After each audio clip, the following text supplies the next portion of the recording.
صراحة أول مرة كنلعبوا في بركان، فريمون عجبنا الجو بزاف. الجمهور صراحة ما بخلاتش علينا، جاو شجعونا ودعمونا وحنا فرحانين بزاف لحقاش قدرنا نربحوا ونفرحوهم حتى هما، وإن شاء الله نتمنوا أننا الماتش الجاي ثاني نربحوا ونفرحوهم، وكنتمنوا أنهم يجيو بكثافة ويشجعونا ويردوا لنا الثقة ديالنا باش ان شاء الله نكونوا واجدين للاستحقاقات اللي جايين ونكونوا ان شاء الله عند حسن ظن الجماهير المغربيه كامله.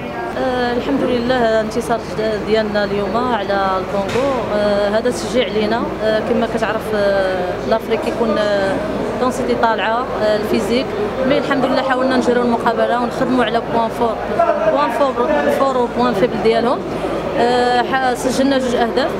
ان شاء الله المقابله الثانيه نتمنوا اننا ناكدوا النتيجه ديالنا، وكنبغي نشكر بهذه المناسبه الجمهور البركاني اللي جا ساندنا، وكنبغي نشكر البريزيدون على هذا الستاد اللي لعبنا فيه. صراحه اللي جو كان زوين، كنبغي نشكرهم من هذا المنبر.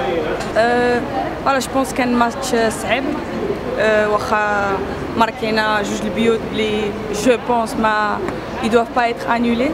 البوت الاول بعدا ديالي ما نورمالمون خصها تعطي لافونتاج، ولكن المهم كل غيف وكيفاش كيشوف اللعب جو بونس تقاتلنا، واخا هيدا تقاتلنا مع الفرقه كونغو وجبنا جبنا الرباح، سي لو بلوز امبورطون. ان شاء الله الماتش الثاني غادي ناناليزيو حسن باش نربحوا بواحد لافونتاج اللي كثير وحسن، باش ما نبقاوش نتقاتلوا حتى لاخر دقيقه الماتش.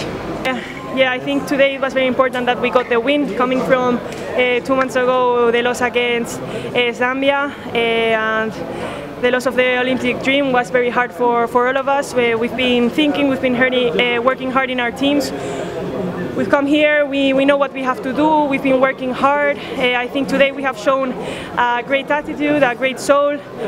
I think we have played the real football. I think we had the control of the balls, but yes, we need to be more accurate in the last third of the pitch, be able to score more goals, and I think with that we will be able to be where we deserve, which I think is a top African team.